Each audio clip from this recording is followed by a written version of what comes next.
Life की पहली salary और लगता है कि अब लाइफ सेट है। अब घर से पैसे नहीं मांगने, अब जो लेना है खुद लेना है।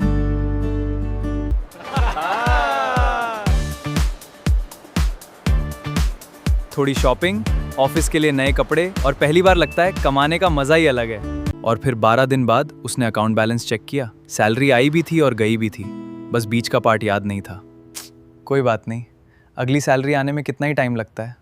अमन को लगता था कि उसकी प्रॉब्लम पैसे कमाने की थी, और ऑनेस्टली बताऊं हम सबको यही लगता है कि बस एक बार जॉब लग जाए, एक बार पहली सैलरी आ जाए, बस उसके बाद लाइफ सॉर्टेड है। लेकिन कुछ महीने बाद अमन को एक अजीब सी चीज समझ आई कि सैलरी आना और फाइनेंशियली कंफर्टेबल होना दोनों अलग चीजें हैं। सैलरी आती तो थी, लेकिन महीने के एंड तक पता ही नहीं चलता था कि सैलरी कब आई और कब चली गई। और मजेदार बात तो ये है कि उसने कोई बड़ी गलती भी नहीं की, ना कसीनो गया, ना कहीं लाखों उड़ा दिए, बस वो तो अपनी एक नॉर्मल लाइफ जी रहा था। और इसलिए ये स्टोरी सिर्फ अमन की नहीं है, ये हम सब की कहानी है। एक दिन ऑफिस में लंच के टाइम पर सब लोग आपस में सैलरी की बात कर रहे थे। एक बोला कि यार मेरी तो पूरी सैलरी ईएमआई में चली गई। कोई बोल रहा था कि भाई मेरा तो क्रेडिट कार्ड का बिल ही इतना आ गया। और एक बंदा था ना, वो साइड में बैठ के चुपचाप अपना खाना जो है वो खा रहा था। अमन ने ऐसे ही मजाक में पूछ लिया, भाई तू टेंशन में नहीं लग रहा?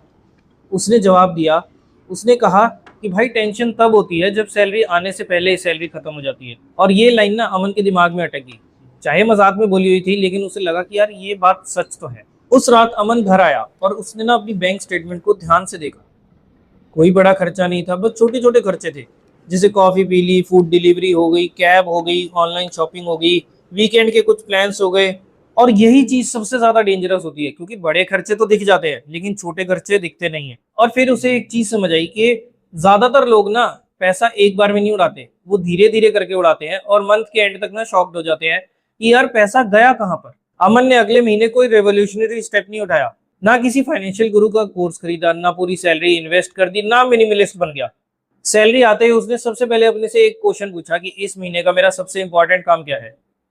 और पहली बार उसने सिर्फ आज के लिए नहीं, उसने फ्यूचर के बारे में भी थोड़ा सा सोचा। और मुझे लगता है कि पहली सैलरी का पर्पस भी यही होता है, आपको अमीर बनाना नहीं होता, आपको रिस्पॉन्सिबल बनाना होता है। क्योंकि पहली सैलरी ना अमाउंट से ज्यादा एक फीलिंग होती है, एक फीलिंग जिसमें आपको लगता है कि अब मैं अपने डिसीजंस के लिए खुद रिस्पॉन्सिबल हूँ। और वहीं से फाइनेंशियल लाइफ की स्टार्टिंग होती है। क्या पहली सैलरी से पेरेंट्स को गिफ्ट देना चाहिए? बिल्कुल देना चाहिए। क्या खुद पर खर्च करना चाहिए? बिल्कुल करना चाहिए। दोस्तों को ट्रीट देनी चाहिए, वो भी करनी चाहिए, क्योंकि ये सब ना मेमोरीज है और मेमोरीज की भी वैल्यू होती है। लेकिन साथ ही साथ ना एक छोटा सा फ्यूचर भी बनाना चाहिए, क्योंकि फ्यूचर जो है ना वो एक दिन में नहीं बनता, वो भी धीरे धीरे करके बनता है। और शायद इसी वजह से कुछ लोग सेम सैलरी पर भी रिलैक्स रहते हैं, और कुछ लोग सैलरी बढ़ने पर भी हमेशा टेंशन में रहते हैं। क्योंकि कभी कभी डिफरेंस जो है ना सिर्फ सैलरी का नहीं होता, अमाउंट का नहीं होता, वो कभी कभी अप्रोच का भी होता है। आज अगर अमन से पूछ लिया ना कि उस पहली सैलरी का क्या करना चाहिए, तो वो कोई कॉम्प्लिकेटेड आंसर नहीं देगा। वो ये बोलेगा, एंजॉय करो, पार्टी करो, पेरेंट्स को गिफ्ट दो, खुद को रिवॉर्ड दो, लेकिन इतना भी मत उड़ा दो कि फ्यूचर वाला अमन जो है ना वो प्रेजेंट वाले अमन को गाली देने लग जाए। और मुझे लगता है कि ये एडवाइस सिर्फ पहली सैलरी के लिए नहीं है, हर सैलरी के लिए है। आपकी सैलरी चाहे 20,000 हो, 50,000 हो या 2 लाख हो, एंड में गेम वही रहता है। पैसा कितना आया उससे ज्यादा इंपॉर्टेंट रहता है कि पैसा कितनी देर तक टिकता है। और इसीलिए पहली सैलरी की वैल्यू जो है ना उसके अमाउंट में नहीं होती, उसके डिसीजन में होती है।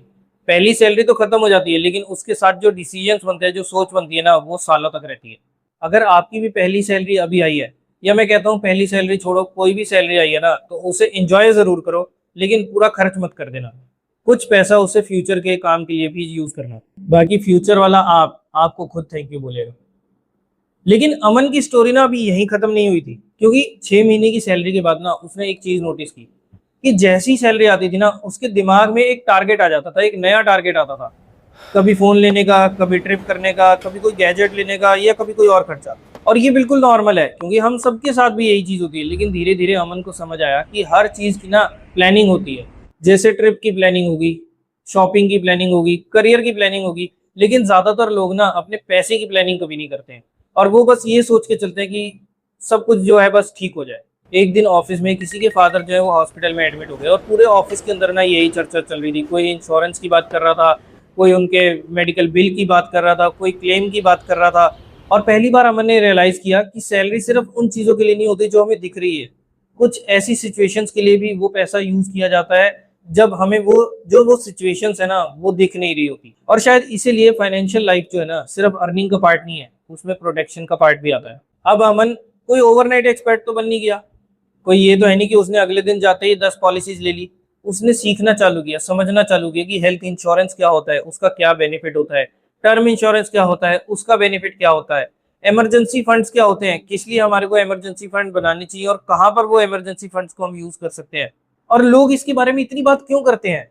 और पहली बार अमन को लगा कि अगर मेरे साथ सब कुछ ठीक रहा तो वेरी गुड, लेकिन अगर सब कुछ ठीक ना रहा तो।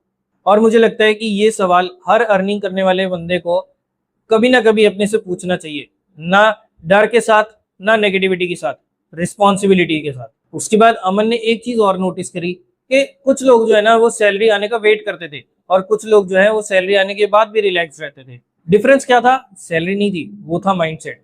कुछ लोग जो है वो पूरी सैलरी को एक इनकम समझते थे, और कुछ लोग जो है उसमें से एक छोटा सा हिस्सा निकाल कर अपना फ्यूचर के लिए जो है वो इन्वेस्ट कर देते थे। तो डिफरेंस क्या आया? सिर्फ माइंडसेट का, बस इतना सा डिफरेंस। और इसी के बाद अमन का इन्वेस्टिंग की तरफ जो है ना अपना नजरिया बदल गया। पहले उसे लगता था कि ये चीज जो है ना, ये इन्वेस्टिंग वगैरह जो है ना, ये सिर्फ या तो फाइनेंस के लोग करते हैं या अमीर लोग करते हैं। लेकिन धीरे धीरे उसे समझ आया कि इन्वेस्टिंग का मतलब सिर्फ पैसा बढ़ाना नहीं होता, कभी कभी डिसिप्लिन बनाना भी होता है। और किसी ने पूछा कि अमन तो इन्वेस्ट क्यों करता है, तो उसने जवाब दिया ताकि फ्यूचर वाला अमन ना हर चीज को जीरो से स्टार्ट ना करे। और मुझे लगता है कि ये लाइन ना इन्वेस्टिंग को बहुत सिंपल तरीके से एक्सप्लेन करती है। अब यहाँ एक इंपॉर्टेंट बात, मैं ये नहीं कह रहा कि पहली सैलरी आते ही सब चीजें ले लो, हेल्थ इंश्योरेंस भी ले लो, टर्म इंश्योरेंस भी ले लो, इमरजेंसी फंड भी लगा लो, इन्वेस्टमेंट्स भी कर लो, एसआईपीज भी कर लो।